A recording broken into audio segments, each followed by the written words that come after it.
di era ekonomi kayak gini, gimana cara bikin konser musik tetap menguntungkan? Tuh gimana tuh soal menguntungkan duit itu nih? adalah satu hal ya. Kuncinya menyenangkan dulu ya kali ya. Oke, jadi duit tuh urusan nanti justru.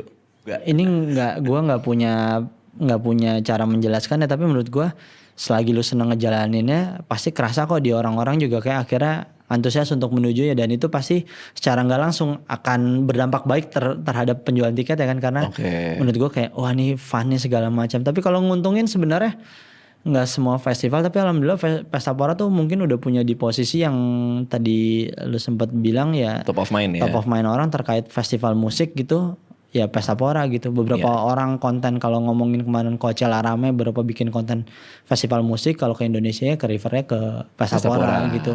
Iya. Udah jadi itu tuh, udah jadi top of mind, udah enak tuh ya. Dan ya satu lagi yang gue tuju adalah gimana cara Pestapora udah masuk ke brand plan kan. Jadi beberapa brand yang masuk di Pestapora emang mereka ikut terus gitu loh dari tahun pertama sampai terakhir gitu.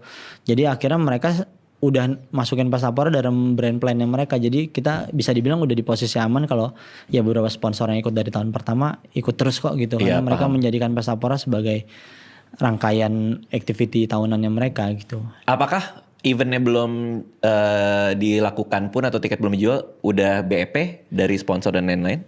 Kalau ngomongin BEP mungkin udah ada revenue, tapi kalau BEP kadang ya itu tadi fluid tadi, bisa jadi RAB yang kita set segini karena gua ngerasa tambahin deh, jadi akhirnya mesti ekstra nyari sponsor lagi atau apa karena gitu. BM lu itu ya. Iya, dengan itu juga, dan gue kan posisinya selalu pengen ngefasilitasin yang proper buat ke penampil gitu loh, yang kayak nggak pengen, karena gue tahu posisi sebagai manajer band yang kayak dibayar ini kayak nggak enak aja. Bandnya misalkan kita bayar, dia ngasih harga temen banget deh gitu, tapi sampai venue yang nonton rame, sponsor banyak, kan kita yang nggak enak kayak jadinya. Ngerti.